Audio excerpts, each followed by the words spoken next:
Selamat pagi pemirsa, apa kabar Anda hari ini? Senang sekali dapat menjumpai Anda dalam Berita Papua hari ini. Saya Yuni Rumbarar bersama tim redaksi telah menyiapkan sejumlah berita menarik dan aktual untuk Anda. Berikut 3 berita utama.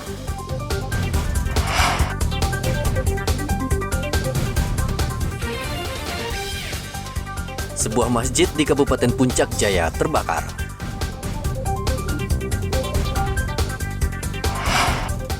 Jasad yang ditemukan di Sungai Maro adalah tentara, ternyata korban pembunuhan.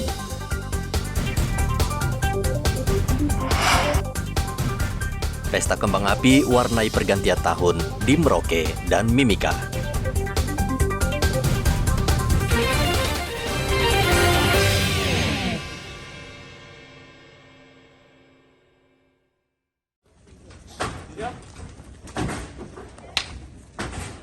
Masjid Al-Amaliyah terbakar di Distrik Ilu, Kabupaten Puncak Jaya, Provinsi Papua Pegunungan. Dengan peralatan seadanya, polisi dan warga bergotong royong memadamkan api yang membakar masjid berbahan papan triplek agar tidak meluas. Kapolda Papua Irjen Matius Fakiri sudah memerintahkan Polres Puncak Jaya untuk menyelidiki penyebab kebakaran karena ditemukan sejumlah barang bukti mencurigakan di lokasi kebakaran. Ya, Puncak Jaya kebetulan kejadiannya di Ilu, ini sedang berproses oleh Kapolres.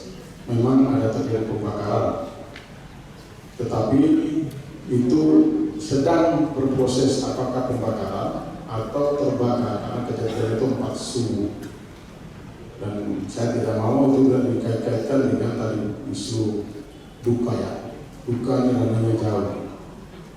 Kebetulan bangunan itu juga terbuat dari triplek, sehingga saya tidak berharap sebagaimana kejadian yang terjadi di dekat dengan Delinter.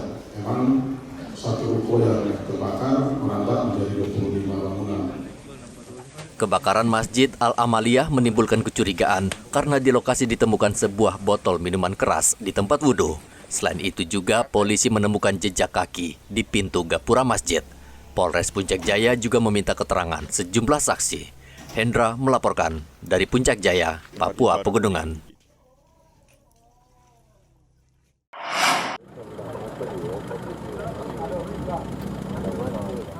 Identitas mayat terapung yang ditemukan warga Merauke pada 27 Desember lalu di Sungai Maro akhirnya terungkap.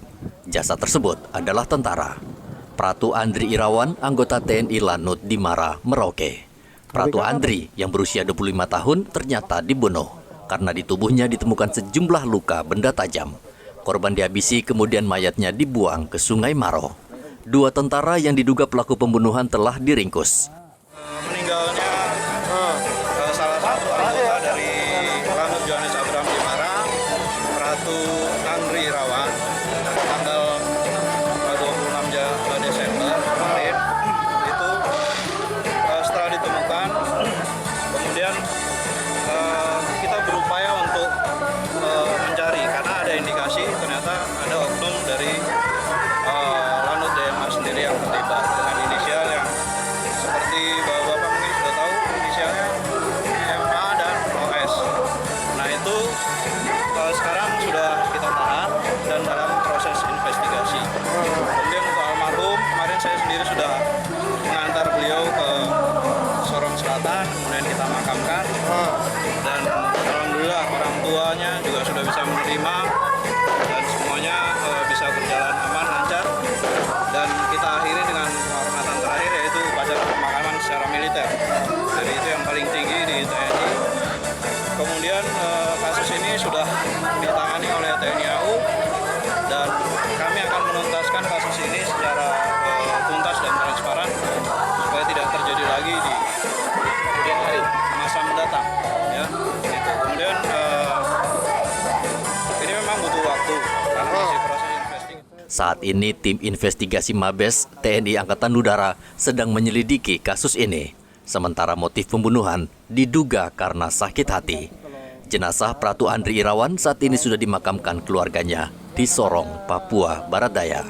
Muhammad Ridwan melaporkan dari Merauke, Papua Selatan.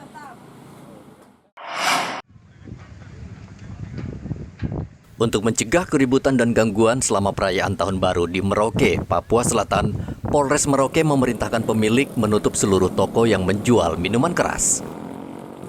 Sudah menjadi tradisi, sebagian warga Merauke kerap merayakan pergantian tahun dengan menegak minuman keras. Namun salah satu toko miras di Jalan Sultan Syahrir terpaksa ditutup karena bandel menjual minuman keras. Polisi langsung menyita seluruh minuman dari toko tersebut. Sepintas toko terlihat tutup, namun pemilik tetap melayani warga menjual minuman keras secara diam-diam. Informasi Pak Kapolres bahwa untuk 2 hari ini penjualan miras Betul. itu ditutup. Betul, berdasarkan koordinasi kami dengan pemerintah daerah dan provinsi, ya mulai dari tanggal 29 sampai dengan tanggal 2 nanti ini tempat hiburan malam serta penjualan miras tidak boleh tidak diadakan, ya. Jangan sampai ada yang jualan, saya polis lain pasti. Tadi sudah satu di polis lain sama Kasat Narkoba, ya beserta mirasnya yang dia jual, gitu. Sudah diingatkan, soalnya diingatkan 1 kali, 2 kali, 3 kali, karena kita mau melaksanakan kegiatan Natal dan Tahun Baru ini bagi masyarakat Merauke berjalan dengan baik dan lancar, seperti itu. Satu itu TKP-nya di mana? Nanti Ade bisa koordinasi dengan Kasat Narkoba, ya. Untuk mengamankan perayaan pergantian malam Tahun Baru, Polres Merauke mengeluarkan kebijakan melarang toko menjual minuman keras selama 2 hari dari tanggal 31 Desember hingga 1 Januari 2024. Kapolres Merauke mengancam jika ditemukan bukti bakal mencabut izin penjualan miras. Muhammad Ridwan melaporkan dari Merauke, Papua Selatan.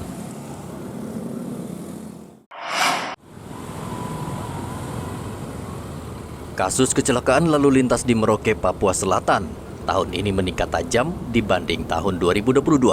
Sementara jumlah korban yang meninggal akibat kecelakaan selama tahun 2023 ada 31 orang. Jumlah ini hanya berkurang 1 orang dibanding tahun 2022. Sementara itu jumlah pelanggaran tahun 2023 naik dari 1.200 menjadi 1.300 kasus. Untuk teguran juga mengalami kenaikan, hampir 3 kali lipat dari 1.300 menjadi 3.300 teguran. Sementara untuk kasus kecelakaan lalu lintas, dari 270 kasus naik menjadi 360 kasus. Data pelanggaran, yang pertama pelanggaran tahun 2022 sebanyak 1.214, tahun 2023 sebanyak 1.381. Kemudian teguran ini ada 1.725.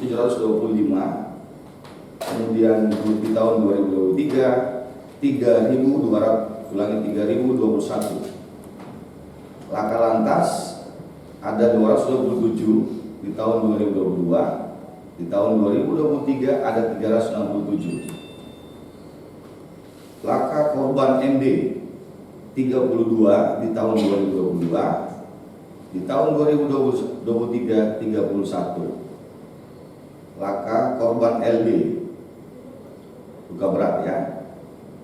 Tahun 2022 174, di tahun 2023 285. Ini ada peningkatan sedikit, ya. Laka korban luka ringan di tahun 2022 272, di tahun 2023 376. Kerugian material diperkirakan di tahun 2022 1.266.000.000. Di tahun 2023 632.500. Polisi menghimbau pengendara tidak mengonsumsi minuman keras secara berlebihan karena sebagian besar pemicu kasus kecelakaan karena pengendara mabuk.